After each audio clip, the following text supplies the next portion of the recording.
अगर आपने इस वीडियो को पूरा और ध्यान से देख लिया तो मेरा वादा है, LIC के प्लान नंबर 933 जीवन लक्ष्य, जिसे हम कन्यादान के नाम से भी जानते हैं, के बारे में कोई भी डाउट नहीं रहेगा।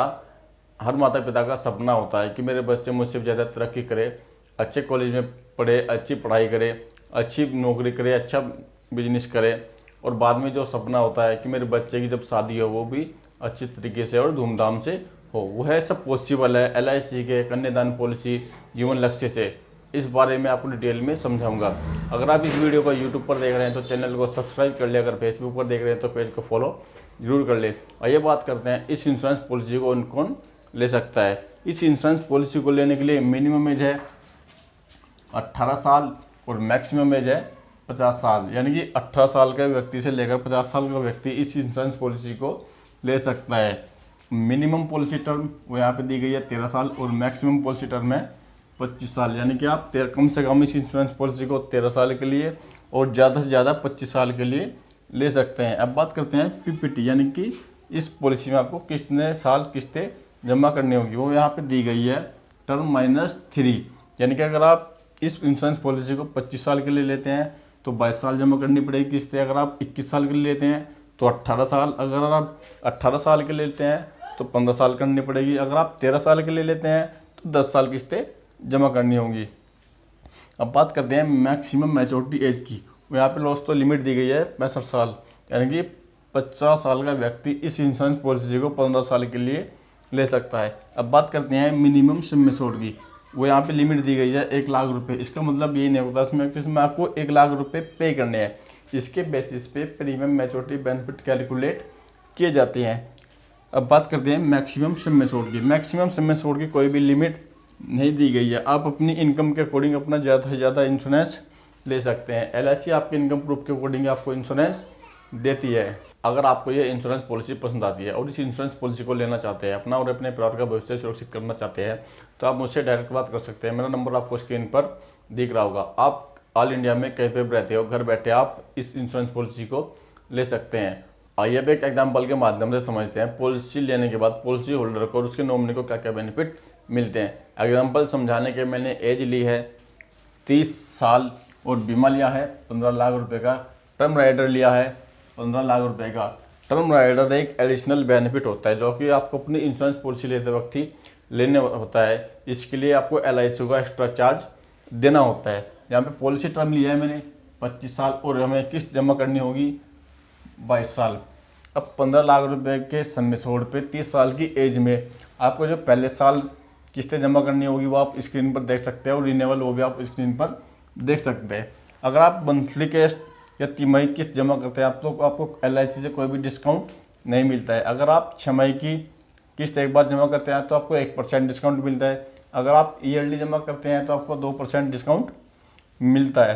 15 लाख रुपए की इंश्योरेंस पॉलिसी में 25 साल की पॉलिसी में 22 साल में आपके टोटल जमा होंगे 15,14,080 रुपये। अगर आपकी एज 30 साल से कम है तो आपकी किस्त कम आएगी। अगर आपकी एज 30 साल से ज़्यादा है तो आपकी किस्त ज़्यादा आएगी। अगर आप अपनी एज के अकॉर्डिंग अपना प्रीमियम मैच्योरिटी बेनिफिट जानना चाहते हैं तो आप मेरे व्हाट्सएप नंबर पर मैसेज कर देना अपनी डेट ऑफ बर्थ या एज और अपने शहर का नाम, जो कि मेरा नंबर आपको स्क्रीन पर दिख रहा होगा।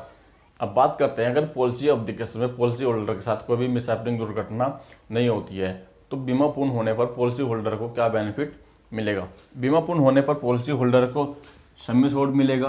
कितना था सम एश्योर्ड? 15 लाख रुपए का सम एश्योर्ड मिल जाएगा। बोनस पॉलिसी पर जुड़ा है 17,25,000 रुपये का और FAB जुड़ा है, यानी कि फाइनल एडिशन बोनस जुड़ा है 6,75,000 रुपये। अगर टोटल इस अमाउंट को हम कैलकुलेट करते हैं तो टोटल LIC से जो रिटर्न मिलेगा वो होगा 39 लाख रुपए। जो 39 लाख रुपए मिलेंगे पॉलिसी होल्डर को वो आयकर अधिनियम 1961 धारा 10(10)(d) के अंतर्गत बिल्कुल टैक्स फ्री होंगे। अब समझते हैं इस इंश्योरेंस पॉलिसी में टर्म राइडर का महत्व, कि टर्म राइडर का महत्व होता क्या है।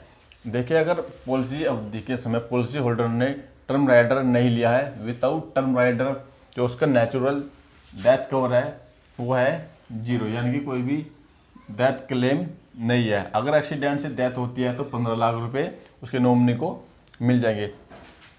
अगर पॉलिसी अवधि के समय पॉलिसी होल्डर ने टर्म राइडर लिया है तो विथ टर्म राइडर जो उसका नेचुरल रिस्क कवरेज है 15 लाख रुपए का है, और उसका जो एक्सीडेंटल रिस्क कवरेज है वो है 30 लाख रुपए। बाकी जितने भी इस पॉलिसी के बेनिफिट है वो उसके नॉमिनी को एज इट इज मिलते रहेंगे, चाहे पॉलिसी होल्डर ने टर्म राइडर लिया है, चाहे पॉलिसी होल्डर ने टर्म राइडर नहीं लिया है। आइए बात करते हैं, अगर पॉलिसी अवधि केस में पॉलिसी होल्डर के साथ कोई भी मिसहैपनिंग दुर्घटना हो जाती है तो उसके नॉमिनी को क्या क्या बेनिफिट मिलते हैं, और इस इंश्योरेंस पॉलिसी को कन्यादान पॉलिसी क्यों कहा जाता है वो भी समझते हैं।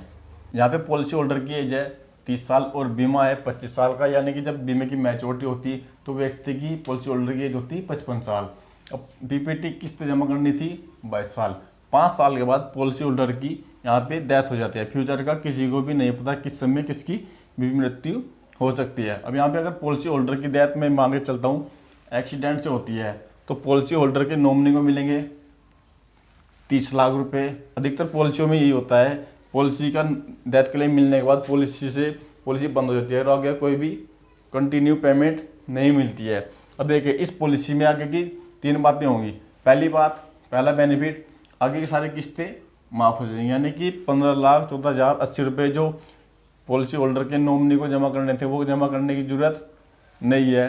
दूसरा benefit 10% of sum assured every year on maturity, यानी कि LIC अब बीमे का 10% देगी बीमा पूर्ण होने तक, यानी कि 20 साल तक LIC अब आपको हर साल 1,50,000 रुपये देगी बच्चों की पढ़ाई और घर के खर्च के लिए। यानी कि अगर आप 1,50,000 रुपये को मल्टीप्लाई करोगे 20 से तो 30 लाख रुपये वो देगी। अब तीसरा बेनिफिट, जब आपके बच्चे की शादी होगी और इस बीमे की मैच्योरिटी हो जाएगी तो आपके बच्चों की शादी के लिए LIC फिर से आपको 39 लाख रुपये पे करेगी, जो कि आयकर अधिनियम 1961 धारा 10(3) के अंतर्गत बिल्कुल टैक्स फ्री होंगे। आइए अब देखते हैं 15 लाख रुपए की इंश्योरेंस पॉलिसी पर नॉमिनी को कितने लाख रुपए का रिटर्न मिला है। दोस्तों पॉलिसी होल्डर के एक्सीडेंट से डेथ हो गई तो 30 लाख रुपए ही हैं, और 30 लाख रुपए यानी कि 1,50,000 रुपये 20 साल तक मिले, 30 लाख रुपए ही हैं, और 39 लाख रुपए ही हैं, यानी कि 1 लाख रुपए कम 1 करोड़ रुपए उसके नॉमिनी को गारंटीड दे दिए जाएंगे। मैंने आपको इस वीडियो में ये नहीं बताया अगर पॉलिसी अवधि के समय पॉलिसी होल्डर हमेशा के लिए विकलांग हो जाता है तो उसे क्या क्या बेनिफिट मिलेंगे। आप जब इस इंश्योरेंस पॉलिसी को लोगे तो मैं आपको डिटेल में समझा दूंगा। अगर पॉलिसी अवधि के समय पॉलिसी होल्डर हमेशा के लिए विकलांग हो जाता है तो उसे क्या क्या बेनिफिट मिलेंगे। बात करते हैं इस पॉलिसी के अदर बेनिफिट के बारे में। आफ्टर 2 ईयर्स आप अपनी इंश्योरेंस पॉलिसी पर लोन ले सकते हैं। अगर आपको भविष्य में 2 साल के बाद कभी भी पैसों की जरूरत होती है तो आप अपनी इंश्योरेंस पॉलिसी पर लोन ले सकते हैं। आप अपनी इंश्योरेंस पॉलिसी को 2 साल के बाद अगर आपको ऐसा लगता है कि मैं फ्यूचर में अपनी इस इंश्योरेंस पॉलिसी को नहीं चला सकता तो आप 2 साल के बाद अपनी इंश्योरेंस पॉलिसी को बंद कर सकते हैं। टर्म राइडर, जो कि मैंने आपको बताया, टर्म राइडर एक एडिशनल बेनिफिट होता है जो कि आपको अपनी इंश्योरेंस पॉलिसी लेते वक्त लेना होता है। इसके लिए आपको LIC को एक्स्ट्रा प्रीमियम देना होता है। मैच्योरिटी सेटलमेंट ऑप्शन, यानी कि अगर आप अपनी इस जो मैच्योरिटी है इसको 5, 10 साल या 15 साल की इंस्टॉलमेंट में लेना चाहते हैं तो आप वो भी ले सकते हैं। LIC आपको उसके ऊपर इंटरेस्ट पे करती है। डेथ क्लेम सेटलमेंट, अगर आप अपनी इंश्योरेंस पॉलिसी का डेथ क्लेम अपनी नॉमिनी को 5, 10, 15 साल की इंस्टॉलमेंट में देना चाहते हैं तो वो भी आप दे सकते हैं। LIC आपको उसके ऊपर भी इंटरेस्ट पे करेगी। टैक्स बेनिफिट, अगर आप टैक्स पे रहे तो आप आयकर रूल के अकॉर्डिंग टैक्स में बेनिफिट ले सकते हैं। मुझे लगता है LIC प्लान नंबर 933 जीवन लक्ष्य के बारे में आपका कोई भी पर्सन या डाउट नहीं रहा होगा। अगर आपका अभी भी कोई डाउट या कोई पर्सन है तो आप मुझे कमेंट कर देना, मैं आपके कमेंट के रिप्लाई करने की पूरी कोशिश करूंगा। आई होप आपको ये वीडियो पसंद आई होगी। अगर आपको ये वीडियो पसंद आई हो तो इस वीडियो को लाइक और अपने दोस्तों के साथ शेयर जरूर करें। मिलते हैं अगली वीडियो में। Thanks for watching this video. See you in next video. Jai Hind.